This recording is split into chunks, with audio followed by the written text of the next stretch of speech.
Thank you, Brother Jerry, for that kind invitation. I hope they got your message right. Hindi po ako ganun katanda. Ganda umaga po sa inyo lahat. Misis ko po yung text. Anyway, bago ang lahat, I'd like to thank brothers and sisters here in Dahari for giving me this opportunity to serve the Lord through this chapter or this outreach. As Brother Jerry said, this is the fourth talk of the program. So earlier on,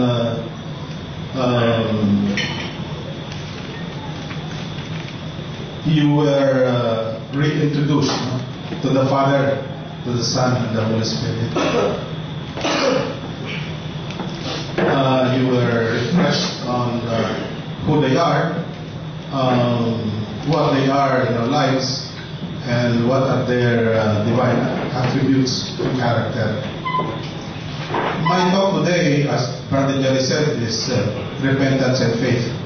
And together with the first three talks will comprise the first module in this program, which we entitle Basic Truths About Christianity. As we go along the program, you will notice that you will be led into a personal relationship with the Father through the Son, Jesus Christ, and with the help of the Holy Spirit. Jesus Christ, because as Scripture says, Jesus is the way, the truth, and the life. No one comes to the Father except through Him. Maybe you will ask, in that relationship with the Father, what is the relevance of repentance and faith? Repentance and faith, brothers and sisters, is the key to that relationship. In other words, it's a way by which you can access that relationship. It's a way of entry in that relationship. These are two subjects actually, repentance and faith. But if you will notice, I use the singular to describe it. Why? Because repentance and faith, as earlier said by Brother Jerry, is inseparable. I look at them as two faces in one coin, in the sense that the repentance involves faith, and faith involves repentance. Placed differently, you cannot have repentance without faith, and you cannot have faith without repentance. This I will try to explain as I walk you through this course or this talk. Now, what is repentance? Repentance is turning away from sin and to God. It's not simply turning away from sin.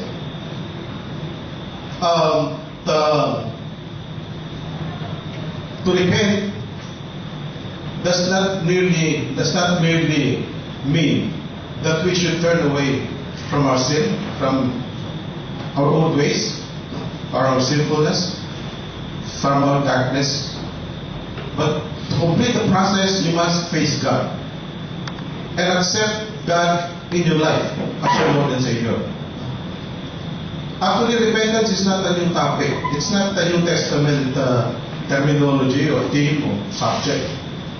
Repentance actually existed even before Christianity. Repentance existed even before Jesus Christ, the days of Jesus Christ. Repentance was already known to the early believers. And I am referring to the Israelites. These are God's chosen people. Repentance was already part of their heritage, their culture, their religious life. I would like you to let's look 1,000 years back, or more than 1,000 years back, and let's revisit the story of the Israelites in the Exodus. The Israelites stayed in Egypt for 430 years. 30 years as guests of the Pharaoh, or the king of Egypt, and 400 years as slaves. They were guests of the Pharaoh because of Joseph, the 11th son of Jacob. Actually, Jacob had 12 sons, and these are the fathers of the 12 tribes of Israel. Joseph was sold by his brothers to Arab traders and ended up in Egypt. And because of the talent and gift that God has given him, where he was able to interpret dreams. He won the favor of the king, the Pharaoh, and he was adopted. And eventually he became governor of Egypt. During his term, there was famine in Egypt. There was drought. And the famine actually extended outside of Egypt. And it reached Canaan, where Jacob and his family lived. And so because Jacob and his family didn't have food to eat, they were invited by Joseph to Egypt. And the family of Jacob migrated to Egypt. And when they did that, they were about 70 in number. They were guests of the Pharaoh for 30 years. But since time went on, and pharaohs and kings of Egypt changed, Joseph became forgotten, and the good things that he did for Egypt were forgotten. And so because the Israelites were growing very rapidly in number, because that was the promise of Abraham to them, that they will be numerous as the stars in the sky, the Pharaoh became apprehensive that the Israelites might overpower them, might outnumber them. That's what he did. He ordered his army to persecute the Israelites, to subject them to hard labor, and to persecute them. But as we know, Israelites were the chosen people. These are people of God. And so God saw the sufferings of these people. And he commissioned Moses to lead the Israelites out of Egypt. Of course, it was not easy for Moses. He found it very difficult. But with the power of God, God allowed the Pharaoh to have a heart to allow them to leave Egypt. And so the Exodus began. When they left Egypt, they were already about 600,000 in number, excluding women and children. That's how fast they grew while in Egypt. And so the Exodus began, the journey began, and they reached the Red Sea. At that time, the Pharaoh then had a change of heart, and he ordered his army to pursue the Israelites. And then the Israelites found themselves hemmed in between the Red Sea and the Russian army of the Pharaoh. What did God do? They prayed that God in His power parted the Red Sea, and they were able to cross the sea on dry land. And after they had crossed the Red Sea, they continued on until they reached Kadesh Barnea. That was along the Jordan River. And the only thing that they had to do is to cross the Jordan, and on the other side was the Promised Land. But the Israelites saw that the inhabitants of Canaan were giants, tall men, and they were afraid, and they didn't want to cross the Jordan River, and they disobeyed God, and God got angry with them, and God disowned them. And what did God do? They allowed the Israelites to wander in the wilderness for 40 years. And it was only when the generation that left Egypt was gone that the Lord allowed them to cross the Jordan. And there were two Israelites that were left, Joshua and Caleb, and just Joshua was the one who led them out. But before they crossed the Jordan River, Moses handed down the law of Moses. And this is the second law. Actually, this is a set of blessings and curses.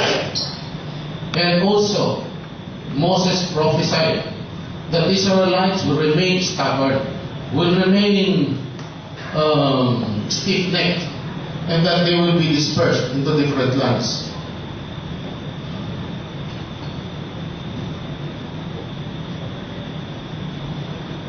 Before they crossed the Jordan River, this was the words of Moses, and we can find this in Deuteronomy chapter 30, and this is what it says.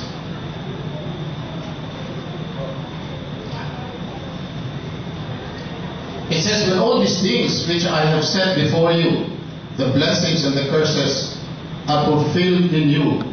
And from among whatever nations the Lord your God may have dispersed you, you ponder them in your heart. Then provided you and your children return to the Lord your God and heed his voice with all your heart and all your soul, just as I now command you, the Lord your God will change your lot, and taking pity on you, he will again gather you from all the nations wherein he has discarded you. God said that if you come before the Lord and you return to the Lord and you hear his voice, he will have pity on you. If you repent and turn away from your stubbornness, from your being stiff-necked, then the Lord will forgive you. Brothers and sisters, this story, the escape of the Israelites from Egypt and the parting of the Red Sea, is not an ordinary story. It's my story, your story, and our story. If you look deeply into this passage, you will see this story. You will see that it is a story of my life, your life, and our lives. Aren't we just like the Israelites? Despite the many wonderful things that the Lord allows to happen in our lives, despite the many blessings, despite the many graces, we remain stubborn. We continue to complain, just like the Israelites. When they're on the journey, they complain about everything. They complain about food, they complain about water, they complain about the way Moses was done with them. Aren't we just like them? That despite the many things that the Lord allows to happen in our lives, we continue to complain. We feel that nothing looks like nothing is enough for us. There are times when we feel heavy, we feel burdened, we feel troubled, and we feel like the whole world is upon our shoulders. There are times when we feel that the joy and peace that Jesus promises is so far away, distance away. There are times when we feel that our own land of milk and honey, our own promised land, is nowhere to be seen. Brothers and sisters, if you feel this way, and if you come before the Lord and say, Lord, bakit ganito buhay ko? Bakit napakabigat? Bakit naman, why do I feel so heavy, so troubled and burdened? Maybe the Lord will answer you with another question. The Lord may ask you, have you turned away from your old ways? Have you turned away from your old self? Have you turned away from wrongdoing and sin? Have you turned away from darkness? Have you turned towards me and faced me and accepted me in your life as your Lord and Savior? Maybe at this time, brothers and sisters, the answers might not be available. So, gagawin natin, iwanan muna natin yan, and we will proceed without discussion.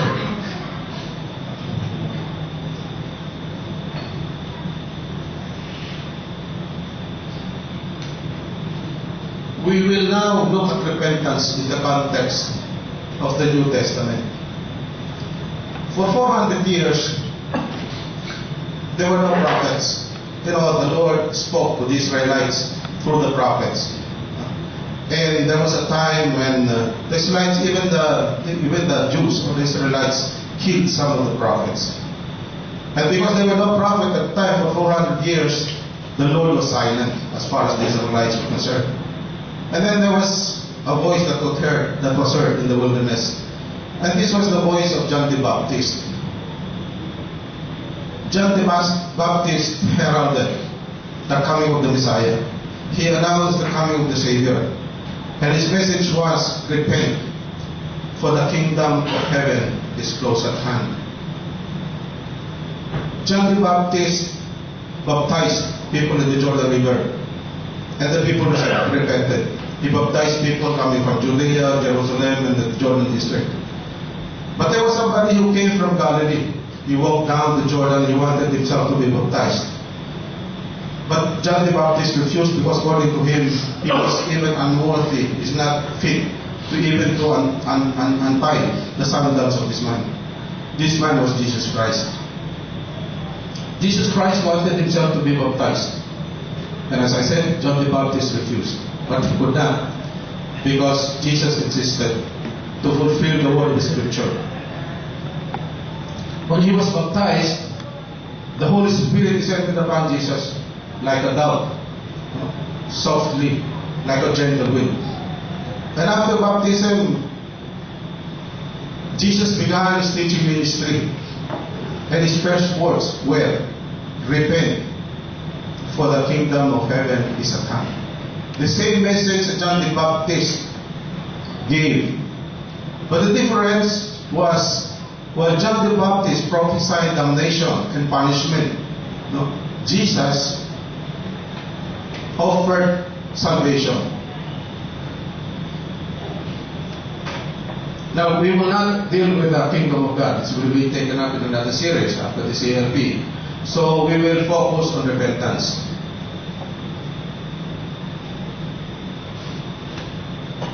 I said earlier that repentance is turning away from sin and to God. No, repentance is more than being sorry for sin. If a person may be sorry for sin because of the consequence of sin, and not because he offended God, or sorry because he offended God. In other words, he's sorry not because he felt that he has violated the law of God. He's sorry not because he has committed something that deserved the judgment of God, but because he is sorry, but he fears of the consequences of his sin. Sa television, marami po tayo nakikita. Minsan, pinikita yung mga nahuhuli ko dapat, nakikita nahuhuli na yung mga snatcher. And you could see, no? That they are very remorseful. Mukhang sising-sisi sa ginawa nila. But, are they sorry because they offended God? They're sorry because they will go to jail. If the complainant files a case against them, then they will land in jail. And that is being sorry or being fearful of the consequences of sin. It is not because these people committed something wrong, something that violated the word of God. No? It is only because they fear to land in jail. Now, the repentance is a decision. It's a decision. It's a deliberate act. In other words, since it is a deliberate act, then it has some elements. And I'll give you, and these elements are the following.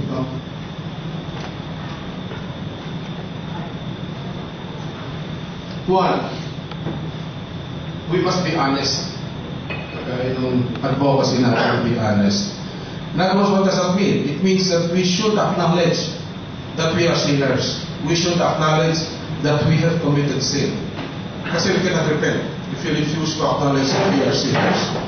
If you don't believe that we have committed something wrong, then repentance is not possible. Two, exercise humility. Be humble. Acknowledge that we are weak.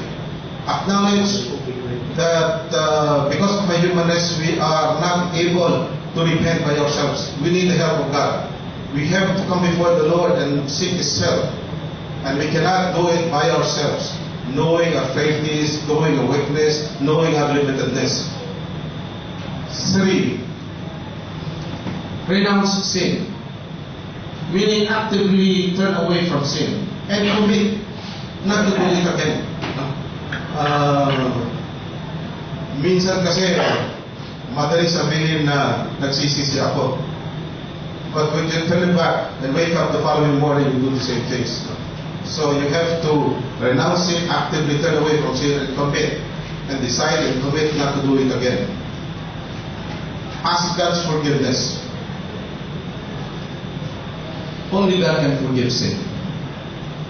Nakita natin ito in Jesus Christ when He healed the paralytic. What He said was, "Your sin has been forgiven." And I believe this is the act that led Jesus to his cross, no? And his death. Yung forgiveness of sins should be taken in the context of our teaching in the Catholic Church, because we have our sacraments, we have the sacrament of reconciliation. And so, we should not forget that we are Catholics, and teaching on forgiveness of sin should be taken in the context of the teaching of the Catholic Church. And fifth and last, get into personal relationship with God. Relationship with God gives us strength.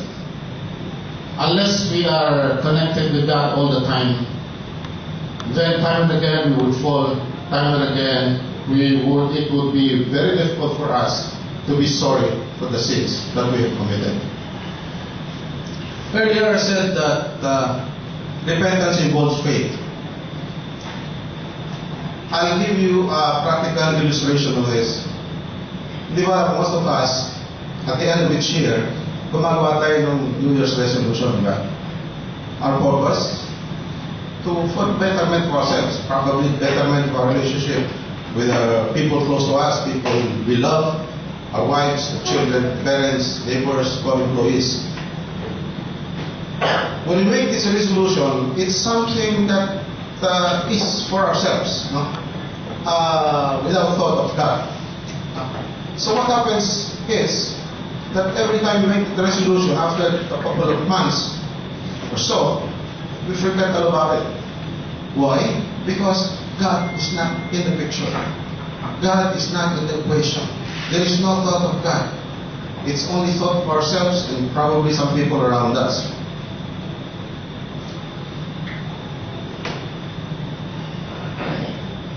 What happens is that year after year again, no? Gawa tayo ng gawa ng ating resolution without actually having the effect of allowing ourselves to be changed. No?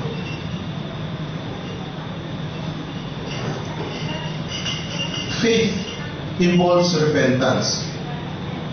Ano ibig sabihin nito? If we continue to face our own ways, if we continue to face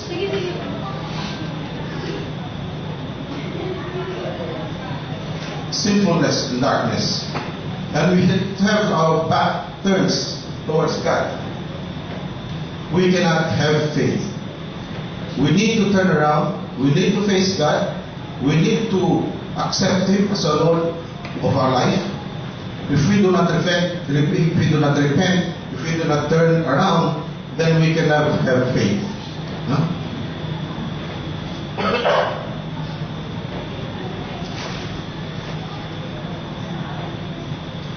Since we are speaking of faith, let us move out to faith.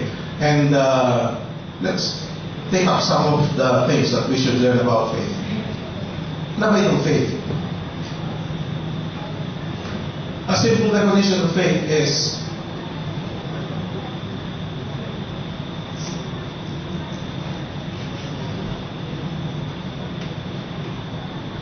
to have faith in a person is to fully rely on the person. To have faith in a thing is to truly trust or rely on the thing. The Bible has its own definition of faith, and it says, it can be found in Hebrews 11. And it says, faith is a confident concerning what we hope for and conviction about things we do not see. A classic example of this is the life of Noah. Noah's Ark. Alam naman nila yan, di ba? So during his time, the situation then was, wickedness then was prevalent.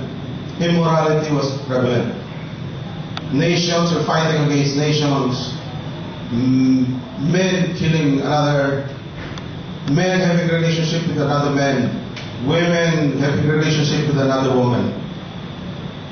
Pagans, babies were being sacrificed, no? To pagan gods. And God saw the wickedness of man. And so God regretted having created man. No? So sabi ng Panginoon, this is not the kind of man that I created. Because when He created man in His likeness and His image. Sabi niya, hindi ito yung ginawa ko. And what happened? And God was angry. And God said, I will wipe all of them. No? Uubusin ko yung humankind so that we will start a new beginning. But there was one man who was righteous, and that was Noah. Noah maintained his faithfulness and righteousness despite what was happening around him. God spoke to him and said, build an ark. Of course, God said that He will wipe out mankind, the whole mankind. Noah relied on the word of God. He did not see what will happen later on. And yet, because of his faithfulness, because of his righteousness, because of his obedience to God, he created the ark. And so, Noah, with his family, he had 3 children at the time, Shem, Japheth, and Ham, and with their wives, and of course the animals, 2 of them, male and female, sumakay in this ark. And 40 days came, and there was rain continuously for 40 days, and there was a flood. Diba? So what happened was, the all living things on earth were wiped out. If you look at the situation today, pag tinignan natin yung what we see, no? Around us, makikita namin ito sa mga television, no? Sa news that we see every day. There is wickedness all around. There is immorality all around. Men having relationship with men. We have allowed that. There were several laws passed allowing such relationship. Women having relationship with women. We are killing unborn babies. If you look at the situation now, honestly looking at it, you might even say the situation now is more serious than it was years or thousands of years ago when God eliminated all living things. But one thing is going for us. Kasi God promised that He will not do it again. You know? God promised that He will no longer wipe humankind. But brothers and sisters, God did not promise that He will not send flood. God did not promise that He will not send earthquake, that He will not send tornadoes, that He will not send typhoons, that He will not send Ondoy or Yolanda. He didn't say that He will not send diseases. He will not say that He will not send Ebola or bird flu.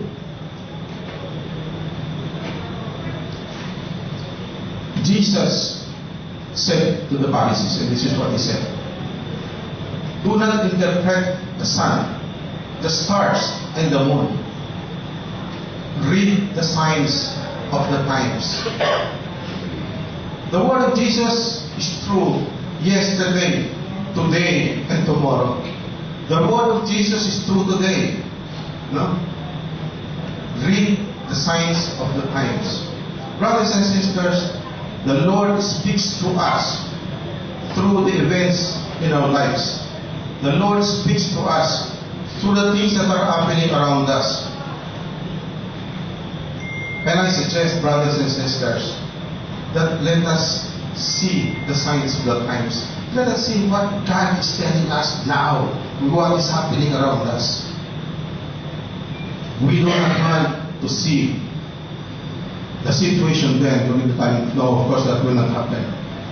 But brothers and sisters, we will continue on receiving or experiencing these things. And this is the word of God to us. Let us see what the message is. Let us see what God is trying to tell us. Are we getting to be as wicked as the people before? Are we getting to be immoral, more immoral than they were before? Read the signs of the times, as Jesus said.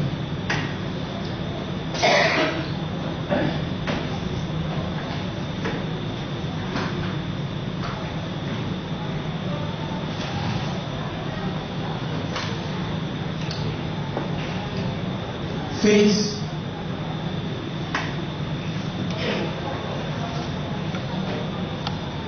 is not mere belief.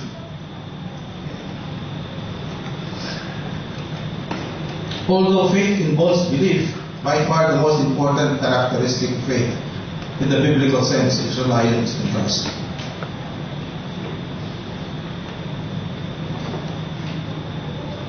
I am reminded of the story of Peter. See, Peter is the boldest of the apostles. And the setting was during the time when Jesus had just performed a miracle. Jesus did the multiplication of bread. He fed 5,000 people with only 7 loaves and 2 fishes. After he had performed that miracle, tinawin na niya yung mga tao. But Jesus and his disciples were to go to the other side of the lake.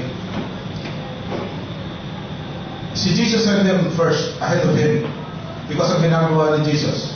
Early in the morning, he would come before the Father and pray. He does this every day. Before the break of dawn, morning by morning.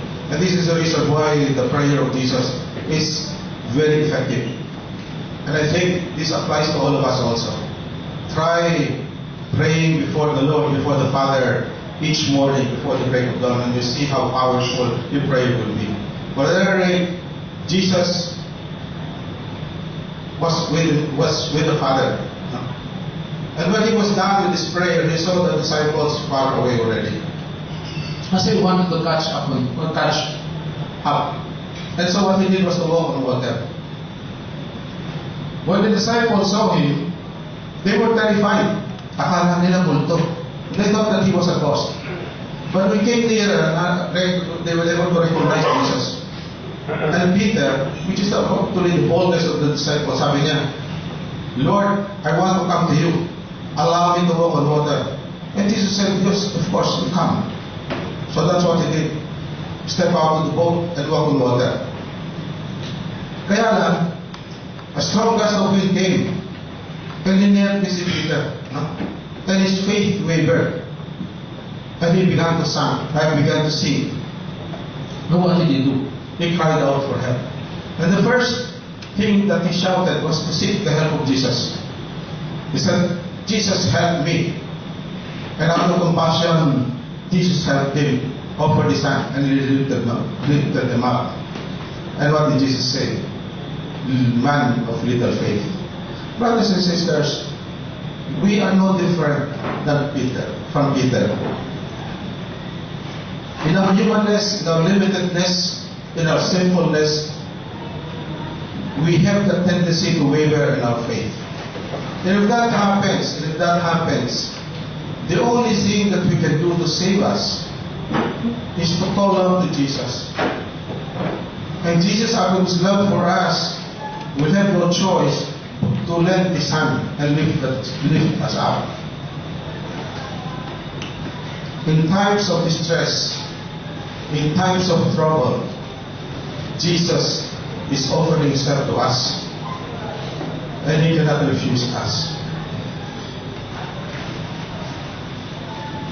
Second, faith itself does not save.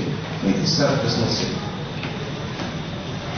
Let's see what John 3 says. It says, yes, God so loved the world that he gave his only Son, that whoever believes in him may not die, but may have eternal life.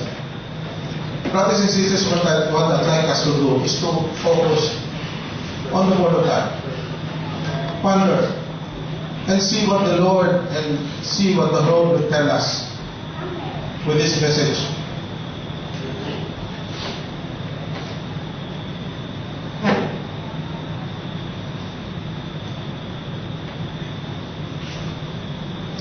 Does the message tell us that it is our faith? It is our faith that God rewarded us with his Son. Jesus represents salvation. Jesus is a gift of God to us. Jesus represents salvation, as I said, and this is the gift of God to us. It's a gift of salvation. Now, the question is this the reward for our faith? No, it is not. it's not our faith that will save us. It is the love of God for us. It is the love of God that He gave His Son to us. He gave His Son to us out of love for us. And the only thing that we can do to receive that gift of salvation, which Jesus represents, is to have faith in Him. But it's not our faith that we are given or rewarded salvation. It doesn't matter what we are. It doesn't matter what we do. It doesn't matter what we ask for. What matters is the love of God. What matters is the grace of God. Para bang, if I have a friend who looks at me dearly, and he wanted to give a gift to me, gusto niya ako bigyan ng regalo. That gift will be my own if I accept it. Di ba? Magiging akin lang yan pag tinanggap ko. But that gift was not given to me because of my acceptance. That gift was given to me because of His love for me. No? It is not because I accepted it, but it's because God, I was the friend who wanted to give it to me.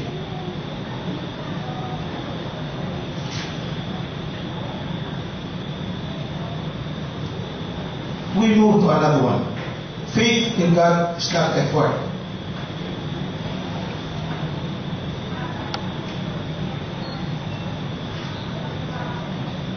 Faith is not effort. On the contrary, it is the ceasing of effort. It is not doing but relying on what Christ has done. It is completely trust in Christ and in Him alone for His salvation. We can do nothing to deserve or win God's love. As I said, God saves people solely by His grace, and they receive salvation by faith.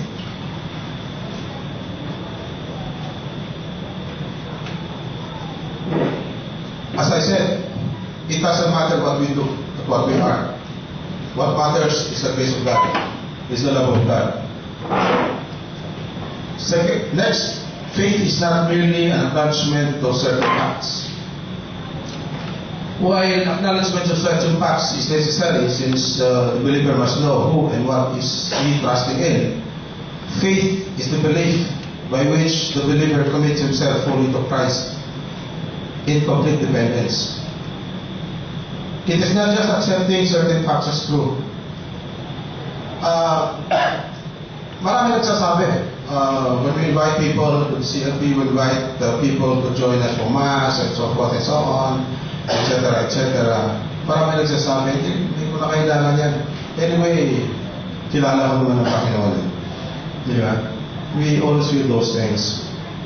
But the thing is, if you say, kilala ko ang Panginoon, alam mo, yung demonyo, kilala rin yung Panginoon eh. Di ba? And several times, we can see in the scripture that even the demon acknowledges the presence of God.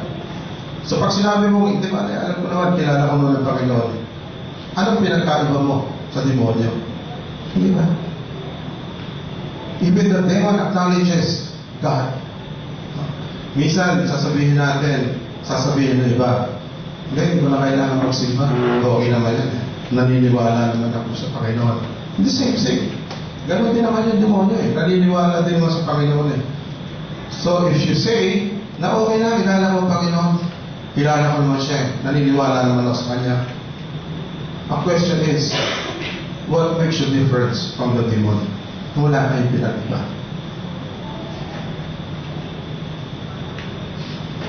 Next, Christians are not only saved by faith, they live by faith. The strength of our faith actually depends upon the strength of our relationship with God. Christians live in complete dependence upon God. Lagi tayong umaasa sa Panginoon. Ang lakas natin ay being able to fully trust God, be able to hand over and put our lives in the hands of God. No? Sa ngayon, siguro hindi natin masyadong maintindihan. But for us who have been here for many years, we know how it is to put our lives in the hands of God. No? In everything that we do, just like early on, our brother shared, sinabi niya kanina kahit ipaghanap ng pagkita ng parking slot, even save sa traffic, ino-offer sa Panginoon. Ganun po kami ka-dependent sa Panginoon, kahit na maliliit na bagay. And these are things that we acknowledge, no? Kasi meron tayong mga bagay-bagay na maliliit, that we even fail to recognize that it comes from God. No?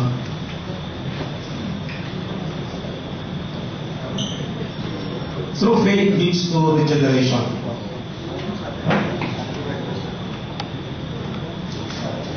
Man is sinner by nature. Lahat tayo kasalanan eh. And we need to seek God's forgiveness. No? To be able to regain that relationship. Because of sin, we are cut off from God. We are separated from God. And we need God's forgiveness to be able to go back to that relationship with the Father and the Son and the Spirit. And if this happens, then there is a renewal of our mind. There is a change of heart. There is renewed personality in us. And this is manifested in the way we will deal with others. This is manifested in our behavior. The way we conduct ourselves, the way we deal with people, the way we trust people. Tapusin ko na po ito. At the end of this module, you will be consulted. You will be consulted. And you will be asked if you are open to pursue the program. Whether you look forward to a close relationship with Jesus Christ. Now, the decision is yours. Kung tutuloy po kayo. And if you want really to have that personal relationship with Jesus. To help you make that decision, meron po akong pakikita sa kanyang tatlong pictures. And these are pictures of watercrafts. Una po ito yung raft. Yung raft po, there is no rudder. Walang giya yan eh. Walang manibela yan. Walang timon. And so, your rudder depends on just where the flow of water goes. Sunod-sunod siya sa tubig. We can compare this to a guy or a person who cannot make decisions for himself. And relies on the influence on him of people around him or events around him. Ito yung umaasa lang kung ano yung nakikita niyo sa labas. Parang it's always a thing of dancing with the music all the time. Second, meron po tayong sailboat. Yung sailboat as a rudder, meron din timon yan eh. And it has a sail. Ito naman sailboat depends on the wind, hindi mo ba? For its power. It can go where it goes depending upon the direction of the wind. Kung wala pong hangin, hindi din ito kagagalaw. Iko-compare ko ito sa tao na who relies on other people for decisions in his life. Ito yung ma-influence ng kanyang business probably, ng kanyang magulang, ng kanyang mga kaibigan, ng kanyang boss. And take away these people around him, he becomes idle. He becomes ineffective. Meron po namang pangatlong vessel o watercraft, and this is the tugboat. Ang tugboat po is a small watercraft, but it has power from within.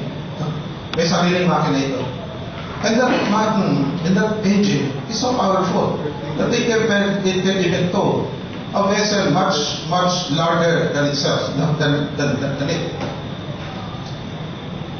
I'd like to compare this with a person who has power in himself. And that power is the power of the Holy Spirit in him. It's the power that guides him. It's the power that gives him boldness. It's the power that gives him freedom and independence to be able to decide for himself.